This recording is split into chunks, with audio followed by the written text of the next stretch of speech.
प्रहार जनशक्ती पक्षाचे अध्यक्ष आणि माजी आमदार बच्चू कडू यांच्या उपोषणाचा आजचा चौथा दिवस असून त्यांची प्रकृती खालावली आहे। शेतकऱ्यांची कर्जमाफी आणि दिव्यांगांना 6,000 रुपये मानधन यासह 17 मागण्यांसाठी बच्चू कडू अमरावतीच्या गुरुकुंज मोझरी या ठिकाणी 8 जूनपासून अन्नत्याग उपोषण करतात। दरम्यान बच्चू कडूंची प्रकृती बिघडत चालली आहे। हे पाहून राज्यभरातले प्रहारचे कार्यकर्ते आक्रमक झालेत। विविध ठिकाणी आंदोलन सुरू झाले। बच्चू कडू यांना राज्यभरातून पाठिंबा मिळत असून आज मनोज जरांगे उपोषण स्थळी भेट देणार आहेत।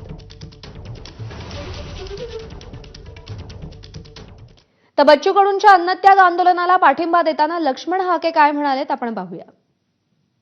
बच्चू कडू साहेबांना आमची विनंती आहे की आपण रस्त्यावरची लढाई या शेतकऱ्यांच्या संदर्भातली निश्चित लढू, पण तुम्ही तुमची तब्येत सांभाळणं खूप आवश्यक आहे। तुमच्या आंदोलनाला मी या महाराष्ट्रातल्या ओबीसी, व्हीजेएनटी, एसबीसी, शोषित, वंचित, शेतकरी समाजाच्या वतीनं मी तुम्हाला जाहीर असा पाठिंबा देत आहे।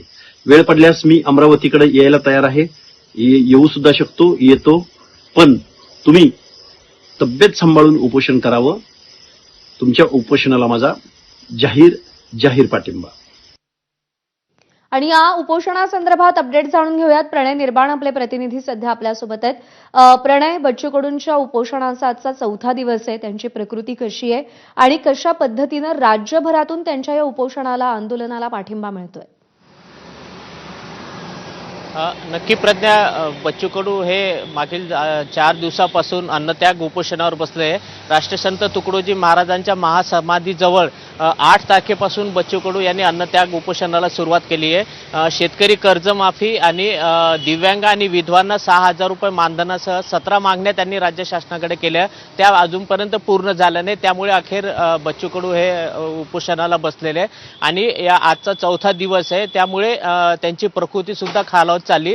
परंतु तिकडे दुसरीकडे जे प्रहारचे कार्यकर्ते आहेत ते खूप आक्रमक झाले। काल विविध ठिकाणी आंदोलन झाले, आज सुद्धा अनेक ठिकाणी आंदोलन। अचलपूर तालुक्यामध्ये काही महिलांनी चूल बंद आंदोलन केले। चांदूर बाजार शहर आज कडकडीत बंद आहे। तर तिकडे गोंदिया जिल्ह्यामध्ये जे प्रहारचे जिल्हा प्रमुख आहेत त्यांनी चक्क स्मशानभूमीमध्ये आज दुपारी 1 वाजेपासून ते उपोषण करणार आहे। तर या उपोषणाला पाठिंबा सुद्धा तेवढाच वाढत आहे। काल राष्ट्रवादीचे सर्वेसर्वा शरद पवार यांनी सुद्धा स्वतःहून फोन करून बच्चू कडूंना पाठिंबा दिला आणि त्यांच्या तब्येतीची विचारपूस केलेली आहे।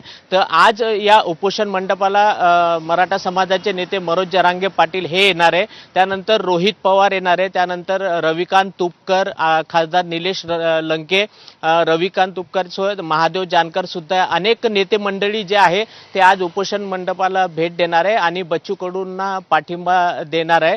परंतु बच्चू कडू जे आहे ते आपल्या भूमिकेवर ठाम आहे। जोपर्यंत कर्जमाफी शासन देणार नाही आणि दिव्यांगांना आणि विधवा महिलांना 6,000 रुपये मानधन करणार नाही तोपर्यंत मी मागे हटणार नाही। आणि 14 तारखेपर्यंत बच्चू कडूंना अल्टिमेटम दिलेलं सरकारला, जर 14 तारखेपर्यंत जर या मागण्या मान्य झाल्या नाही तर हा जो अन्नत्याग आंदोलन आहे तो उग्र रूप धारण करेल।